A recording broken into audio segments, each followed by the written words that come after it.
Welcome back. Let's put the spotlight on Reliance Industries. It has a near 10% weightage on the Nifty, and today the stock will be reacting to its Q3 numbers.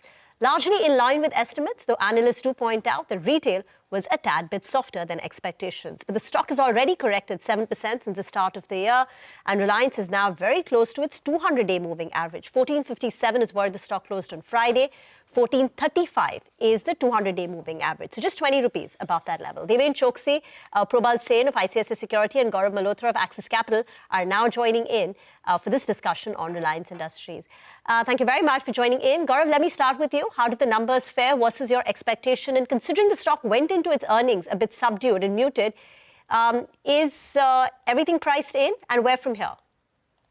Yeah, see, from Jio's perspective, the results were very steady, right? I think so. Telecom has become super predictable in terms of how the earnings for whether Jio or Bharti are coming along. So we see around, say, 4-5% increase in ARPU. We are seeing some increase in subscriber numbers. So on the whole, we saw Jio with around 12% YOY increase in its revenue. Some margin improvement, which is to be expected, given that the bulk of the network expansion is behind us. I think so. With the Jio, the key thing is that the timelines of the IPO. I think so that is the key trigger for the name, and obviously the usual discussion around the tariff hikes, which we expect will happen sometime between now to the June quarter. So on the whole, from Jio's perspective, a pretty steady kind of a quarter, very very inline-ish. Deven, overall assessment of Reliance's numbers, particularly on retail, what were your thoughts? Well, I think the retail numbers, I think we have to look at it in perspective of 2 or 3 things. First, I think the FMCG business is demerged with effect from 1st December 25. And at the same time, the company expanded into some 460 plus odd stores in Q3, taking the tally to somewhere around close to 19,980 or somewhere. So the total number of stores expanded, the FMCG business separated out.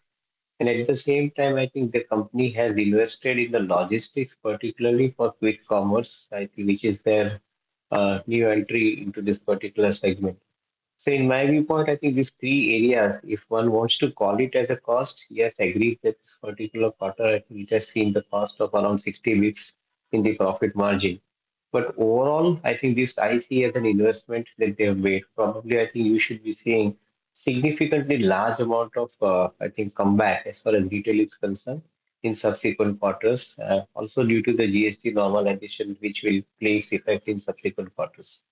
So overall, I believe that retail business is not so bad. I think on the number side it has pulled down by 60 bps. Believe that I think things could bounce back very sharply in retail. Probal, on the oil to chemicals business, numbers look pretty robust. What were your key thoughts? What stood out for you? And what going ahead? What should we expect from the O2C business going ahead?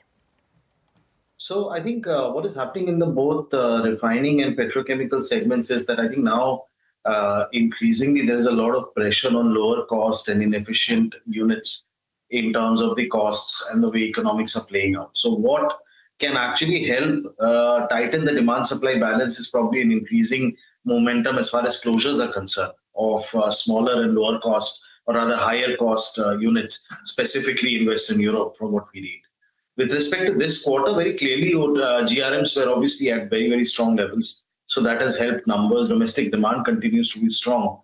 And what Reliance spoke about in their briefing post results was that almost 2/3 of its petrochemical capacity is now running on ethane or on its ROGC. And dependence on naphtha is now only about 1/4 or 1/3 of its overall, petrochemical capacity, because naphtha cracking economics are what have been really hurting petrochemical margins. So I think that move will continue to be there. There are still a lot of refinery disruptions that are there, specifically from Russia, that should help keep margins at a resilient level. So from a segmental outlook perspective, I think near-term margins will be helped, particularly in refining, by refining closures and disruptions. Longer term also, I think closures will probably accelerate for people who are at the marginal costs. that should help set the demand-supply balance. So we would expect that steady state earnings with small improvements in margin should continue over the next couple of years.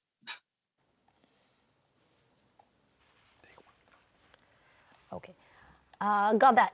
Probal and Gaurav, from both of you, if you could tell us what the target price is, because the stock has corrected ahead of the earnings, down nearly about 8%. So what is the target? All three of you all, if you all could just tell us from here, what's the upside or downside? Gaurav? Yeah, so our target price is 1873. So that's almost like a 30% upside from current levels. 30%. Okay. Probal?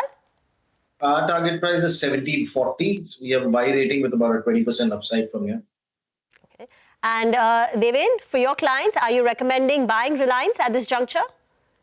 Yes, absolutely. I think the reason for buying would be clear. The Jio platform in this particular first half of the 26 is getting separately listed. So the valuation unlocking is definitely going to be seen. It's going to be a key driver.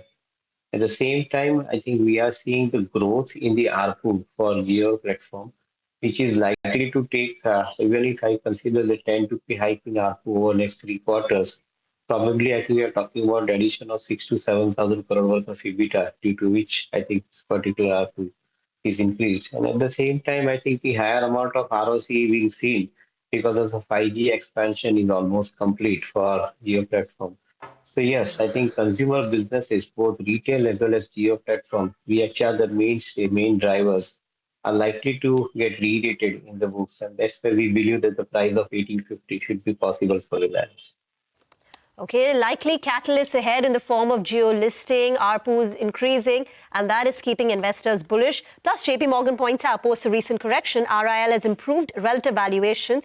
And given the catalyst, most of the brokerages that we have, as Sonal was pointing out, bullish. JP Morgan overweight, Morgan Stanley overweight. Their target price is 1847. CLSA 2 has a bullish call. Goldman Sachs buy 1820 with a target price. Get into a break. Thank you very much, gentlemen, for joining in and giving us your take on Reliance Industries.